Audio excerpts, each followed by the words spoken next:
Bienvenidos a Vértigo 4.0, un evento sobre el impacto de las nuevas tecnologías, en concreto de la inteligencia artificial, sobre nuestra vida profesional, en concreto sobre la gestión empresarial. Nosotros lo que estamos viviendo es un proceso, que es la cuarta revolución industrial, ya llevamos unas cuantas a nuestras espaldas, y nos dicen las cifras oficiales, empiezan con los números, las alertas, las advertencias. Hoy el 10% de las tareas industriales están en manos de robots, pero la vida se automatiza, los procesos se automatizan, llega una tecnología mucho más inteligente y dentro de 10 años se espera que este 10 pase a ser un 45 y no lo vamos a poder parar. Pasaremos a tener un 45% de tareas en manos de robots. Hace 3 meses, si me hubieran preguntado, hubiera dicho que según un estudio de la Universidad de Oxford, para dentro de 10 años, el 47% de la tipología de puestos de trabajo que conocemos iban a desaparecer. Y hubiera dicho 47. Y entonces lo decía y me decían, qué exagerada eres. Además, estamos hablando de un estudio académico. ¿Vale? Muy bien. Y entonces llega la OCDE y hace 2 meses lanzan un nuevo estudio en el que dicen que el 80% de la tipología de puestos de trabajo que conocemos van a desaparecer. Nos tenemos que poner las pilas y siguen los datos y las estadísticas y nos dicen que a pesar de todo, hoy tan solo un 7% de los chavales estudian carreras tecnológicas. Hay un desfase. Es lo que nos ofrece la Internet de las cosas. ¿Y por qué la menciono en estos momentos? Porque más allá de estos usos, es muy interesante por 2 cosas. En primer lugar, porque la Internet de las cosas recoge datos. Y estos datos nos permiten ser más inteligentes y automatizar los procesos. Pero también es muy interesante porque demuestra que todos, absolutamente todos, podemos y debemos liderar la transformación digital y atrevernos a innovar. Inteligencia artificial, ¿cómo la comparo? La inteligencia artificial da un paso más allá y lo que hace es conseguir una máquina que razona por sí misma. Es decir, puede hacer preguntas, pero además es una tecnología que razona, que tiene lógica y que aprende. Esa es la diferencia. Es un paso más allá en Big Data. Es una tecnología, como vamos a ver ahora, con mucho potencial de negocio, por eso se prevé que en 4 años genere 968.000 millones de dólares. Pero eso no quiere decir que perdamos el empleo. Mantendremos aquellas tareas en las que podamos aportar valor. Por eso, volviendo a los datos de la OCDE, en la OCDE no dicen que solo se destruya empleo, porque dicen también que el 85% de las profesiones que habrá para cuando el 80% se haya destruido, ese 85% todavía no nos las podemos ni imaginar. Por eso es importante que como profesionales entendemos qué es lo que podemos aportar desde nuestra automatización humana, qué podemos aportar desde nuestra humanización. Y está medido que el alto compromiso y la motivación explican estadísticamente el 50% de la fidelización de un cliente, el 29% de los resultados de una compañía y el 44% de la probabilidad de salir de unos números rojos, el compromiso y la pasión de los empleados. Por eso mi recomendación, si os queréis sumar al mundo de la transformación digital, es la tecnología, es la cultura, pero que todo este proceso lo cojáis con mucha motivación. No dejéis el alma en casa y no dejéis que lo deje ninguna de las personas que trabajan con vosotros. Una historia que demuestra que todos, absolutamente todos, podemos sumarnos a la transformación digital. Eso sí, hacen falta 2 cosas: ideas claras y mucha determinación. Hoy en día estamos todos usando inteligencia artificial en cosas como el reconocimiento facial de Facebook, casi sin darnos cuenta. Pero esto es mi vida personal. En el empleo, ¿esto cómo se traduce? ¿En qué me va a impactar de verdad en la parte de mi trabajo? Pues yo creo que efectivamente, como decía Silvia antes, hay algunos puestos que tienen más riesgo que otros. estas características, que son tareas repetitivas, basadas en datos, que mejoran con el aprendizaje y que reglas o algoritmos pueden llegar a optimizar. Pero parece que todo gira a que se vaya orientando la parte humana a los procesos que giran en torno a la toma de decisión, que es donde creemos que los humanos pueden aportar más valor y dejar la parte un poco más desagradable a las máquinas. Nosotros nos dedicamos a todo lo que es el intercambio de datos entre clientes y proveedores, de documentos entre clientes y proveedores, facturas, pedidos, albaranes, etcétera, en el ciclo Order to Cash y Procure to Pay. Entramos en la parte de Machine Learning y hay un tema fundamental, y lo he pintado ahí con esa nubecita. Es que pasamos de tener el modelo tradicional de licencias a tenerlo en la nube. Cuando lo tuvimos en la nube, tuvimos acceso a un montón más de datos, ejemplos, documentos, formatos que nos permitieron testear ese algoritmo hasta el extremo y entonces empezar a desarrollar algo que ya directamente hacía que la máquina pudiera interpretar y aprender simplemente viendo trabajar al operador. No había que enseñarle a la máquina, aprendía sola. Gracias a esa tecnología y a la nube hemos podido desarrollar un algoritmo de Deep Learning que permite una cosa tan sencilla o tan tonta, aparentemente, como poner un taco de documentos y que aquello sepa dónde acaba un documento y empieza otro. Además de esta otra área que está aquí en amarillo, que es el análisis de inteligencia artificial. ¿Esto qué es? Pues básicamente es que somos capaces ya incluso de hacer un análisis predictivo. Cuando están llegando esos pedidos y se están tramitando, pues oye, se leen y se graban y de repente detectamos que el cliente X, que normalmente os pide 100 unidades del producto Y, ha puesto 1000 unidades, cuando históricamente está alrededor de 100. Iguales, que sencillamente ha corrido mucho cuando ha mandado el pedido y ha dado un 0 de más. Todo esto es algo que va en paralelo, que va complementándose, la tecnología de reconocimiento, la tecnología de Machine Learning o la de Teaching en un momento dado, con el único ánimo de intentar liberar tiempo a esas personas que están haciendo estas tareas y que lo dediquen a algo mucho más productivo, de valor añadido mucho más alto. Por lo tanto, al final, llegamos aquí y a mí me gusta mucho ese grafiquito del cerebrín, que es la mitad electrónico y la mitad humano, porque sinceramente, al final, el humano es indispensable para ciertas tareas y hay ciertas cosas que, de momento, seguimos haciendo mucho mejor que las máquinas. Sinceramente, nosotros creemos que hay un área, que es la del servicio al cliente, que le voy a dar aquí a la animación para que veáis. Está un poco chiquitito, bueno, ahí se ve mejor que en esas pantallas pequeñas, pero hay un montón de microtareas o tareas que hace la gente del Customer Service, que está interactuando con casi todos los departamentos de la empresa alrededor suyo y sobre todo con los clientes, que al final es la savia de la empresa y lo que nos da de comer. El caso es que yo creo que les podemos dar no solo unos procesos bastante claros y una visibilidad y un control sobre lo que está ocurriendo. Todo eso se puede hacer a través de este tipo de herramientas.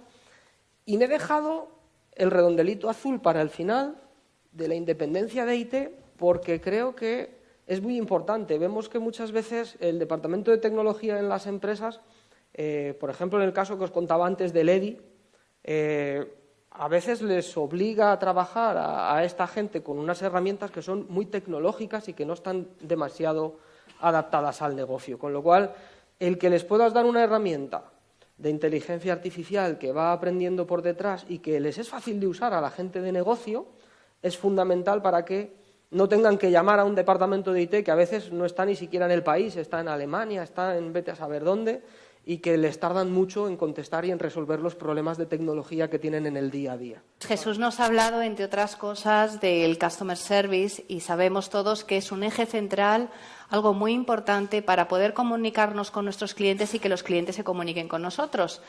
Algo que necesita mucha tecnología y necesita tecnología que permita automatizar con inteligencia, pero también, y como veíamos en la presentación anterior, necesita una persona con su capacidad creativa, emocional, intuitiva, que por mucho que imiten las máquinas, ni va a llegar, ni está en estos momentos, a la altura de cómo lo hacemos nosotros. Por eso no vamos a perder el empleo y nuestro puesto de trabajo seguirá teniendo mucho sentido en las organizaciones siempre y cuando seamos capaces de sumarnos a este proceso. Dicho lo cual, me gustaría dar la palabra a Lucio y que desde este momento nos explique cuál es su visión como Penteo sobre cómo está en estos momentos toda esta tecnología y estos proyectos en las empresas españolas. Lucio. Nos resulta un dato bastante significativo que la transformación digital en España aún se encuentra en un estado incipiente. No sé si vosotros estáis de acuerdo con ese resultado, pero fijaos que nos queda mucho trabajo por hacer, ya que 2 de cada 3 empresas se encuentran aún o afirman estar en un estado de digitalización inicial. Nos hemos focalizado en el proceso del Order to Cash porque consideramos que es un proceso crítico en el servicio al cliente, ya que impacta directamente en la satisfacción. Y el primero es el de gestión de pedidos. Es un proceso estratégico, ya que sin pedido no hay cliente. Y al final, como hemos estado viendo y como nos ha dicho Jesús, una gestión eficiente de los pedidos es al final una estrategia ganadora para cualquier empresa. Y un 40% de las empresas tienen previsto digitalizar todo o parte del proceso a corto plazo. Pero claro, esta digitalización se nos antoja un poco complicada, difícil, debido al bajo grado de automatización del proceso. Solamente un 9% de las empresas encuestadas afirman tener el proceso completamente automatizado. Fijaros, hay un 91% que declara que lo tiene sin automatizar o parcialmente automatizado. Si nos fijamos en el último, reducir envíos fuera de plazo, vemos que los envíos fuera de plazo constituyen el 80% de los incumplimientos. Es el motivo, ya sea de forma puntual o de forma recurrente. ¿Y cuáles son las razones para estos incumplimientos? El primero, uno de los más importantes, el más importante, las roturas de stock. Vemos como el canal rey, el canal principal, es el email. En segundo lugar, tenemos al EDI, pero pues ya como hemos visto, ¿no? El EDI no es automatización, EDI es más inteligencia artificial, sí puede ser sí es automatización inteligente, pero EDI por sí no. ¿Y por qué? Porque muchas empresas, la mayoría de las empresas de gran distribución, imponen a sus fabricantes, obligan ese formato de trabajo. Y nos resulta muy llamativo, quiero destacar el dato, que el 90% de las empresas encuestadas contacta con su cliente solamente cuando hay errores relativos al pedido, errores de precio, de referencia, etcétera. Nos lleva a hablar de las reclamaciones o incidencias. Y nos resulta curioso también ese bajo grado de automatización de la gestión de incidencias. Solamente el 8% de los resultados de las empresas analizadas declaran tener un estado de automatización completo. Nos llama también la atención que por ese impacto en los cobros que tiene, que afecta directamente a la caja y al flujo del casín que nos entra en la empresa, destacamos que solamente el 15% lo tenga completamente automatizado. Y nos vamos a las herramientas de gestión. Nos llama 1 de cada 3 empresas desconocen el volumen de pedidos pendientes de tramitación. La falta de herramientas de gestión y monitorización es también una constante que estamos ligando también al bajo grado de automatización. Más del 50% de las facturas de cargo se gestionan de forma manual y esto implica al final que hay una importante mejora de la eficiencia por hacer en este proceso y que el 8% del tiempo dedicado a la resolución de facturas que aparecen de forma imprevista consumen el 20% del tiempo. Y no solo es un tiempo del equipo de gestión administrativa que lo gestiona, sino también de otras áreas como finanzas, ventas. Y ahora pasamos a la parte del Customer Service, donde los resultados muestran que se empieza a valorar al Customer Service, pero que aún queda bastante recorrido por hacer. Hay un 62% de entrevistados que definen que se valora pero no se retribuye adecuadamente, o que no se valora aún adecuadamente la tarea del Customer Service. Y como conclusión, la transformación digital del servicio al cliente hemos visto que tiene aún mucho recorrido en España. Sobre todo, hemos visto el bajo grado de automatización de los procesos, la ausencia de un software especializado. ¿Vale? También todo el tema de eficiencia que tenemos pendiente también es un proceso que debemos también de eficientar bastante. El bajo nivel de implantación todavía de herramientas de monitorización, seguimiento, lo que es otro reto pendiente, y la dificultad para digitalizar en el corto plazo. Y sobre todo también hay que tener en cuenta que aún hay que darle la importancia que se merece tanto a la parte de los recursos tecnológicos como de los recursos humanos, que ha ido aquí saliendo y tenemos esa rueda de Esquer ahí que nos lo destaca. Entiendo que los porcentajes están hechos sobre el número de empresas que participan en el estudio. Sí. ¿Sería muy distinto si lo viésemos en función del tamaño, en función del volumen de ventas, número de transacciones? Yo diría que estadísticamente el negocio está empujando cada vez más. Ha hecho que los CEOs que estaban un poco durmiendo ahí en los laureles se despierten y empiecen a tirar más rápido. Salió este tema del EDI que os comentaba antes y tuvimos esa misma reacción del CEO diciendo no, si eso es EDI, esto está automático. Y la persona del negocio le dijo, ¿pero tú en qué mundo vives? Es decir, hay un distanciamiento de la parte tecnológica con el negocio en algunas empresas que sinceramente está haciendo daño. Cuando se han planteado el proceso de automatización, ¿cuál ha sido la reacción del equipo de contabilidad, de Customer Service? ¿Cómo ha reaccionado al saber la noticia y, sobre todo, ha sido visto por ellos como una amenaza o por una oportunidad? Yo creo que todos lo vimos como una oportunidad. De hecho, es que estábamos esperándola. O sea, hicimos una prospección de mercado, preguntamos a nuestra casa matriz, porque antes estaba hablando con Germán y me decía, estamos aquí de proyecto piloto. Nosotros en España hemos liderado esto y, de hecho, lo que yo quiero es que toda mi casa matriz me apoye, porque no lo veían claro. No lo vimos en ningún momento como una amenaza, sino como un aliado, pienso yo.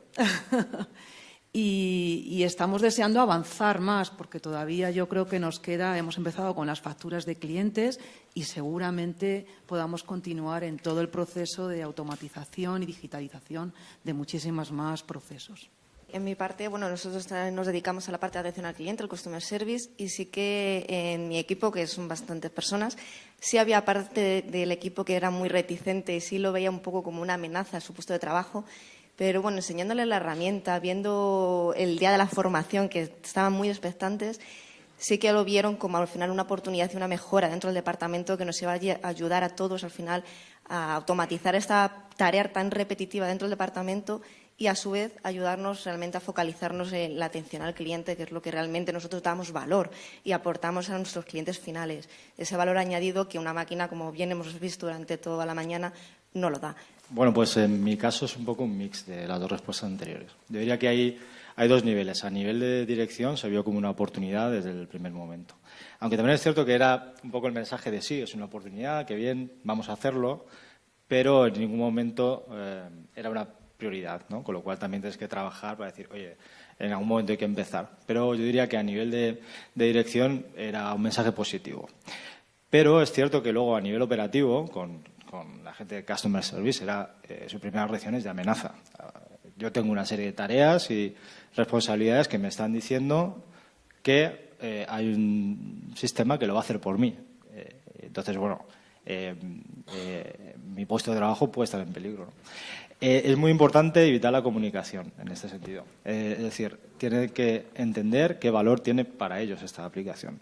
Y al final su función es la de validar toda la información, con lo cual siguen teniendo el papel más relevante dentro del proceso. Pero una vez que efectivamente lo entienden, ven la capacidad que les va a asumir, que les va a aportar, al final son los que efectivamente lideran el equipo, ayudan al resto a entenderlo y avanzar. Hay gente que con 56 años, 60 años se sienten más inestables con el tema de nuevas herramientas. La parte positiva que tiene Esquer en este punto que es muy amigable, es como cualquier entorno, ¿no? Entonces, en el fondo, yo diría que es la persona. Pero en cuanto ellos ven que es muy fácil de manejar y sobre todo lo que más les gusta a las personas con más experiencia es el tema de la visibilidad, porque todavía tienen esa sensación de, oye, ¿cuántos pedidos he gestionado yo en un mes, en una semana o para qué clientes? Cosa que antes no tenían. Y eso para ellos les hace sentirse incluso muy orgullosos de su función. Es algo que yo no esperaba, pero valoran mucho. ¿Cuáles han sido los beneficios? Realmente, bajo mi humilde punto de vista, el valor añadido te lo tiene que decir tu cliente.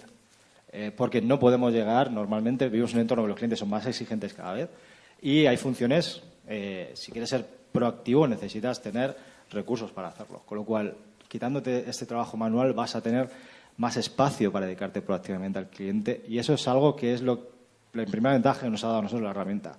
Y la segunda es y está un poco conectado con el tema de toma de datos, de toma de decisiones que ha mencionado antes una persona.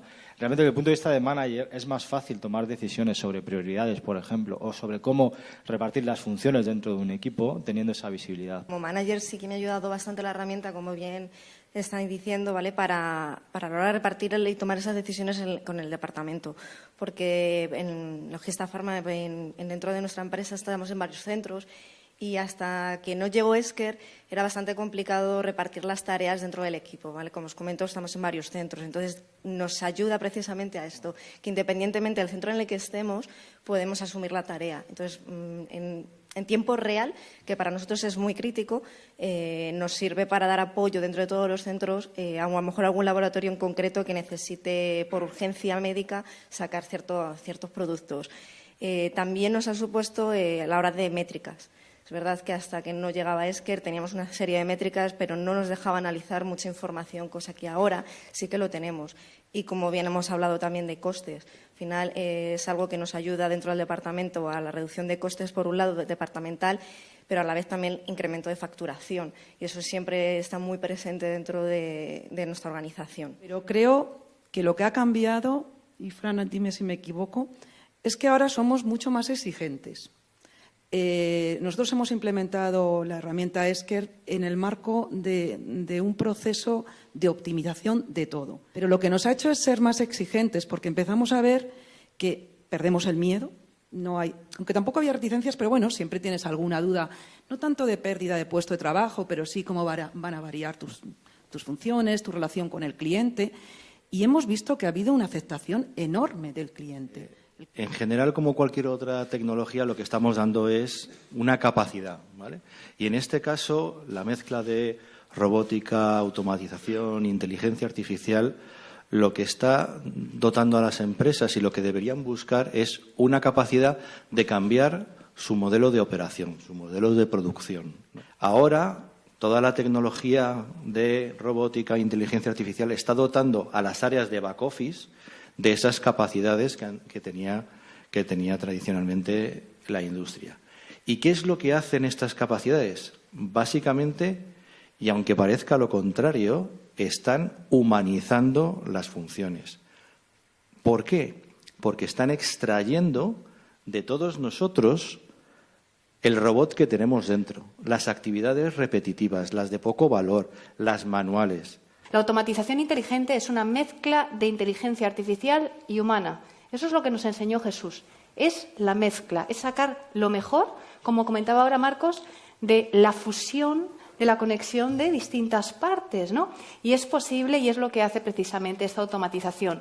Consiste en encontrar el equilibrio perfecto para ayudar en la toma de decisión, en tiempo real, toma de decisión que hacemos nosotros, como requiere un área tan estratégica como el servicio al cliente. Y Esker considera la automatización inteligente como la única vía de eficiencia para una empresa que quiere tener el crecimiento sostenible. Yo también. Y también quisiera añadir que todo esto de la automatización inteligente basada en inteligencia artificial es una palanca que nos ayuda a salir reforzados del cambio, pero sobre todo una palanca para crecer y para tener una carrera como profesionales y como empresas que vaya mucho más allá de lo que jamás hubiéramos pensado. Muchas gracias a todos.